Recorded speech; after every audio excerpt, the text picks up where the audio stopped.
Mi querida hija, siéntate aquí conmigo.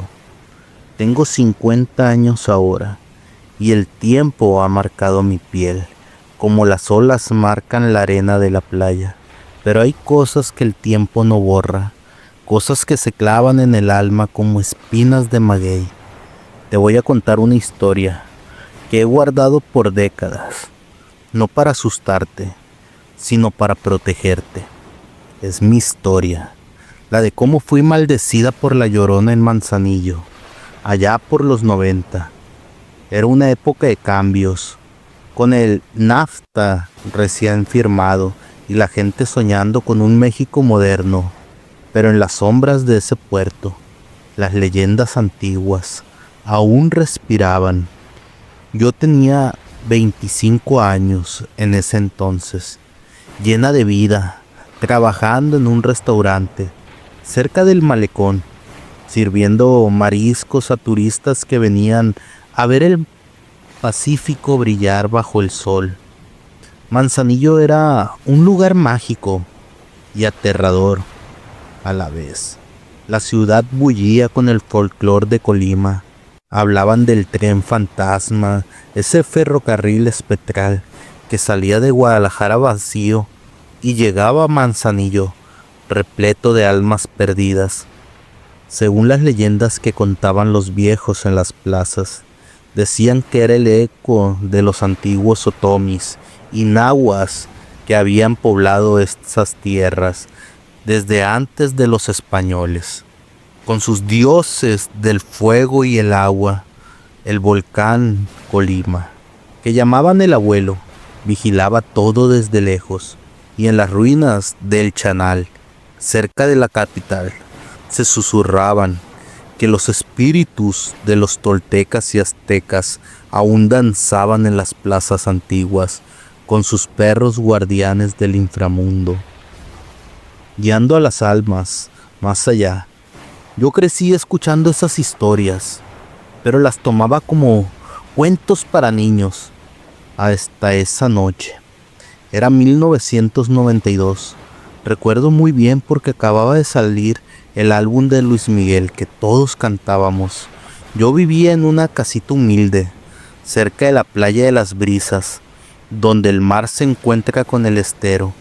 Una noche después de cerrar el restaurante, decidí caminar por la orilla para despejar la mente. El aire olía a sal y a pescado fresco, y las olas rompían con un ritmo hipnótico. No había luna llena, solo el cielo estrellado que se reflejaba en el agua negra. Caminé hacia el faro viejo, ese que decían que estaba embrujado por marineros ahogados en los naufragios del siglo XIX. De pronto, escuché un llanto a lo lejos, como el de un niño perdido. Pensé que era algún crío de los pescadores, pero el sonido se intensificaba, convirtiéndose en un lamento desgarrador. ¡Ay! ¡Mis hijos! ¡Mis hijos! ¿Dónde están mis hijos? Me detuve en seco. El folclore de Manzanillo siempre incluía a la Llorona, esa mujer que, según la leyenda, había ahogado a sus hijos por celos de un amante infiel, y ahora vagaba por ríos y costas buscando reemplazos. En Colima, la versión local la vinculaba a las antiguas diosas nahua como Coatlicue, la madre de la tierra que devoraba a sus propios vástagos, o a la Malinche, la traidora que ayudó a Cortés y maldijo a su descendencia. Dicen que en Manzanillo ella aparecía cerca del puerto, donde el mar se mezclaba con los manglares, atrayendo a los imprudentes con su llanto. Yo fui una tonta. En lugar de correr, en lugar de huir, me acerqué al sonido. El llanto venía del agua, y allí, entre las olas, vi una figura blanca, casi etérea, con cabello negro, largo que flotaba como algas. Sus ojos Eran pozos vacíos y su vestido raído goteaba agua salada. Miró fijamente y sentí un escalofrío que me caló hasta los huesos. Tú serás mi hija, dijo ella, extendiendo una mano huesuda. Corrí. Empecé a correr como nunca, con el corazón latiéndome en los oídos. Detrás de mí el llanto se convirtió en un aullido que parecía perseguirme por las calles empedradas. Llegué a la casa jadeando. Cerré la puerta y me acurruqué en la cama, convencida de que había sido una alucinación por el cansancio. Pero esa noche soñé con jóvenes ahogados, con el tren fantasma llegando al puerto, cargado de espectros, y con la Llorona, montando en un caballo negro, como en las historias de los charros embrujados de Colima. Al despertar, encontré huellas húmedas en el piso de mi habitación, como si alguien hubiera entrado, arrastrando agua del mar. Hija mía, desde esa noche, nada fue igual. La maldición de la Llorona no solo es un cuento, es un veneno que se filtra en tu vida. Al principio pensé que podía ignorarlo. En los 90 Manzanillo era un hervidero de actividad. Los barcos cargueros llegaban del Pacífico, trayendo mercancía de Asia, y los turistas llenaban playas de Miramar. Yo seguía trabajando, pero el llanto, ese llanto volvía cada noche. Lo escuchaba en el viento que soplaba desde el volcán de Colima, en el rumor de las olas, incluso en el traqueteo de los trenes que aún pasaban por la vía vieja, evocando al tren fantasma de las leyendas. Ese tren, decían los abuelos, era el transporte de las almas perdidas, guiadas por perros del inframundo, como los que se tallaban en las cerámicas antiguas de Colima, con esos choloscuincles que acompañaban a los muertos al Mictlán. La persecución empezó sutil. Caminaba por el jardín Álvaro Obregón, el corazón de la ciudad, y sentía ojos invisibles siguiéndome. Una vez en el mercado de mariscos, vi su reflejo en un charco de agua. La mujer pálida llorando, señalándome. Huí hacia la iglesia de San Pedro, donde las danzas folclóricas como la de los moros y cristianos recordaban la conquista, pero ni la fe me protegió. Esa noche, ella apareció en mi ventana, golpeando el vidrio con unas largas garras de nahual. Los nahuales, esos brujos prehispánicos que se convertían en animales, eran parte del folclore colimense, descendiente de los antiguos chamanes que invocaban a los dioses del fuego en el volcán. Mi mente empezó a flaquear, dormía poco, y cuando lo hacía soñaba con ríos de sangre, con niños arrastrados por corriente embrujadas. En el año del 94, durante el levantamiento zapatista que sacudía el país, yo sentía que mi propia rebelión interna me consumía. Veía sombras en las esquinas, oía llantos en el teléfono estático. Aún usábamos esos aparatos fijos. Amigos me decían que parecía que me estaba volviendo loca, que quizás era el estrés de la vida portuaria, con sus historias de piratas, fantasmas y naufragios. Pero yo sabía que era ella. Una vez me persiguió por la playa de la Audiencia. Corría y la arena se volvía lodo, como si el mar subiera para ahogarme. Tropecé con conchas que parecían huesos, y cuando miré atrás, su figura flotaba sobre las olas, gritando mi nombre. Poco a poco la locura se apoderó de mí. Empecé a hablar sola, a evitar el agua, incluso a bañarme. Me empezó a aterrorizar.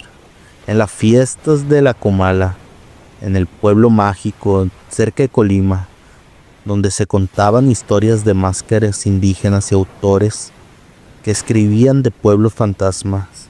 Yo veía apariciones. Rulfos, Pedro Páramo parecía mi vida, un mundo de muertos vivientes. Mi mente se fragmentaba como las ruinas del Chanal, donde los antiguos adoraban a los dioses del tiempo y de la noche. Olvidaba cosas, confundía los días y el terror me aislaba. Nadie creía en mis maldiciones en esa era de telenovelas y el rock en español, pero yo sentía su aliento frío en mi nuca.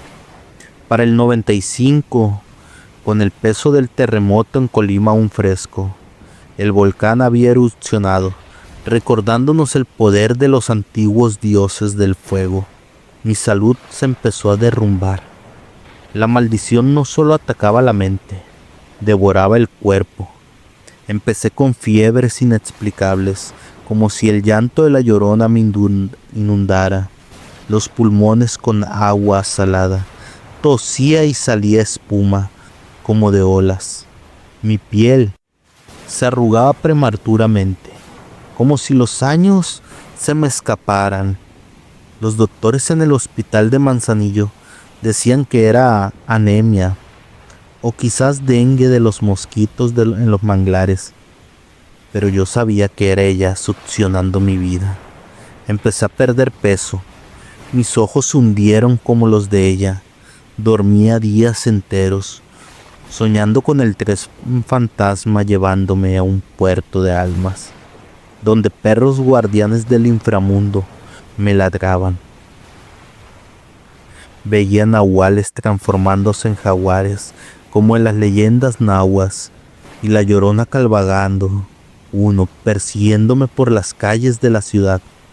Intenté rezar en la catedral, pero el llanto resonaba en los ecos. Amigos me abandonaron, pensando que probablemente me había vuelto adicta, o peor aún, en una loca. Para el 97, con el PRI aún en el poder y la crisis económica mordiendo, yo apenas podía trabajar. Mi salud se deterioraba. Las migrañas que me cegaban, dolores en el pecho como ahogo. Desesperada, busqué ayuda en lo profundo del folclore. Fui a Comalá, donde los artesanos tallaban máscaras de danzas indígenas, evocando espíritus prehispánicos. Ahí escuché de un brujo en las afueras, un hombre con sangre nahual, descendiente de los antiguos chamanes de Colima. Lo encontré en una choza cerca del volcán, rodeado de hierbas y talismanes de cerámicas, como los de El Chanal. Él era viejo, con ojos que cambiaban de color como un animal, conocedor de la hechicería prehispánica, invocaciones a Tetzclipoca, el dios del espejo humeante, y rituales con copal y sangre. El brujo me escuchó fumando un cigarro de tabaco silvestre. La Llorona no es solo un fantasma, es el eco de Coatlicue, la madre devoradora, mezclada con el dolor de Malinche. En Manzanillo, ella se alimenta del mar y los ríos, atrayendo a quienes oyen su llanto. Tu maldición es hereditaria ahora, te ha marcado. Usó su sangre nahual para un ritual. Me untó con aceites de maguey. Invocó al volcán de Colima como el abuelo protector y quemó copal para ahuyentar al espíritu. En trance vi a la Llorona retroceder, pero no del todo. No te puedes quedar aquí, me advirtió. Debes huir al norte, lejos del Pacífico Sur, Ensenada, donde el mar es frío y las leyendas diferentes. Me ayudó, pero la maldición persistía en ecos. En el 98, con el cambio de milenio acercándose, huí. Tomé un autobús a través de México, pasando por Guadalajara, donde el tren fantasma supuestamente partía hasta Ensenada, Baja California. Allí el desierto del mar norteño diluyeron el llanto. Encontré paz. Me casé. Te tuve a ti, pero nunca olvidé. Hija, por eso te cuento esto. Nunca vayas a Manzanillo. Si pisas esa tierra, la maldición te perseguirá. El folclor no muere. Vive en las olas, en el volcán, en el aire. Protégeme de amor. Quédate lejos, o la Llorona